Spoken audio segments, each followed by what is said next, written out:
Well, we've got a bit of FA Cup and Premier League action this weekend. No, very, very difficult. I think can't see an awful lot between any of the sides.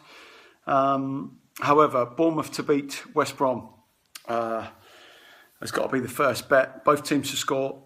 Bournemouth obviously I think they'll have too much for West Brom. I think everybody's finally come round to the decision that West Brom are as bad as their position actually indicates. So I've been caught out last 2 or 3 weeks on them. They really are poor. There's no doubt about that. And they are, at this stage, they are championship material. Bournemouth to beat West Brom. Both teams to score is 3-1. I don't think that's a bad bet. I mean, Bournemouth aren't renowned for their defending. So West Brom might just nick something here.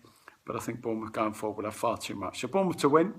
And both teams score 3-1. Huddersfield versus Palace. Can't see anything other than a draw. Zaha back. Might be worth having a look at that.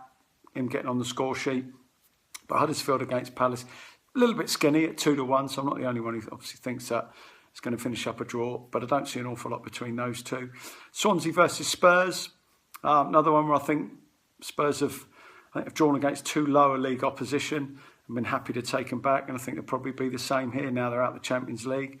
So Spurs to get a draw at Swansea, who've been pretty decent of late. So it's 16-5. I'm going to do both of those singly, and I'm going to double them up.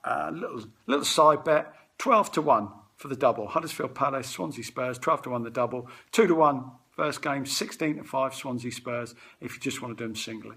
Man United versus Brighton. I'm going to go for Brighton +2. 20-23. It means Man United have got to win by 3 clear goals.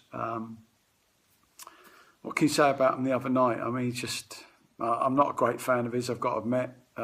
He doesn't look like he's got them tactically right. They're odds and sods sort of side.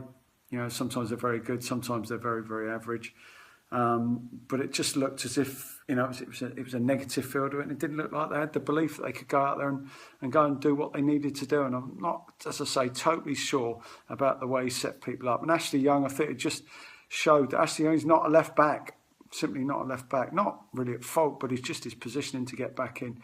And that's what catches you out at the top level. But anyway, you can get away with it most weeks because the players will get away with it. But I think, as I say, the success they've had is in spite of him, not because of him. And what his ramblings after the game were extraordinary. Wigan against Saints. I'm going to go for Wigan +1 in this. Saints have had a woeful time. Mark Hughes hardly inspires after recent episodes in management. So let's see how this one. Saints should have too much, but Wigan have been fantastic in this competition so far. Interesting to see what side Saints put out. Wigan +1, 3-4. Leicester, Chelsea, I'm going to go for a score draw. Simple as that. Leicester, Chelsea, score draw, 7-2. Chelsea, as I say, a little bit like Spurs and Man United going out in the Champions League. They want to stay in this competition. So Leicester versus Spurs, score draw. And my treble will be Wolves, Norwich and Fulham at 11-4. So a championship treble, Wolves, Norwich and Fulham at 11-4. Okay, good luck to everybody, and I'll see you next week. Looks like a tough one this weekend, however. Cheers.